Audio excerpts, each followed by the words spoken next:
World War I is the first global war from 1914 to 1918.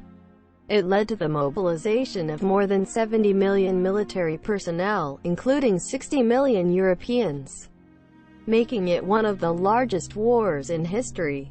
It is also one of the deadliest conflicts in history, with an estimated 9 million combatants and 7 million civilian deaths as a direct result of the war.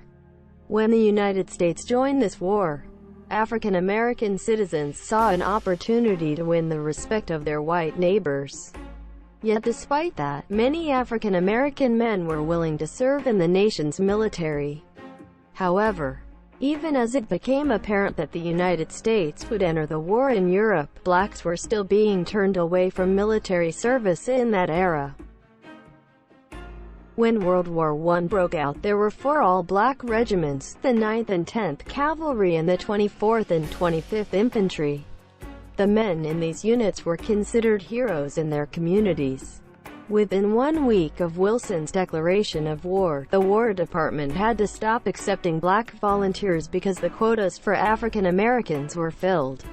However, the 4 established all-black regular Army regiments were not used in overseas combat roles but instead were diffused throughout American-held territory. There was such a backlash from the African American community. In the final, the War Department finally created the 92D and 93D divisions, both primarily black combat units. While still discriminatory, the military still had a lot of progress in race relations.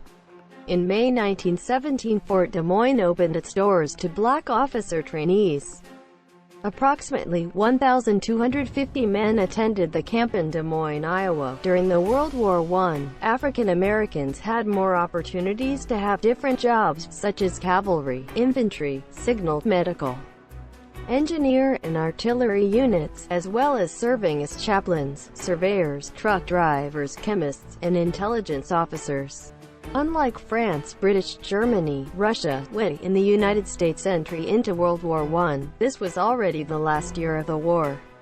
Therefore, the United States played the reserve team for allies. The situation was desperate in France, and with exhausted and dwindling armies, the French needed the United States for men. Gen. John Pershing, commander of the American Expeditionary Force, promised them 4 American regiments.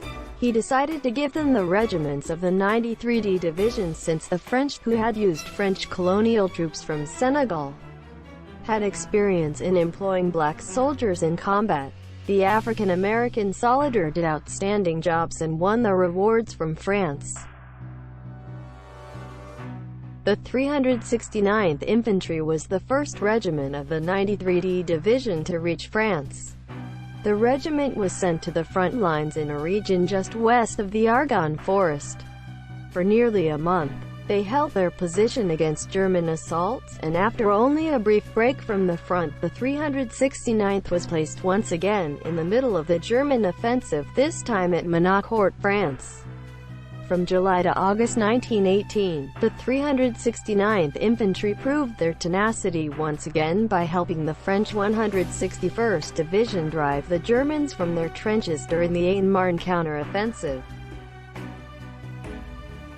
In November 1918, World War I ended. Like all other soldiers, the African American troops reveled in celebration and took justifiable pride in the great victory they helped achieve. Comparing other countries, the United States military did not have a massive number of death cases. The total death is about 110,000. There are 5,000 African American people who had no chance to back home. However, yesterday once more, the United States betrayed African Americans again, just like the Revolutionary War and Civil War. When African Americans sought her back home, many whites feared that African Americans would return demanding equality and would try to attain it by employing their military training. As the troops returned, there was an increase in racial tension. During the summer and fall of 1919, anti-black race riots erupted in 26 cities across America. The lynching of blacks also increased from 58 in 1918 to 77 in 1919. At least 10 of those victims were war veterans, and some were lynched while in uniform. In the army, nice treatments for black people vanished. When it is already 1948. This part of history is irony.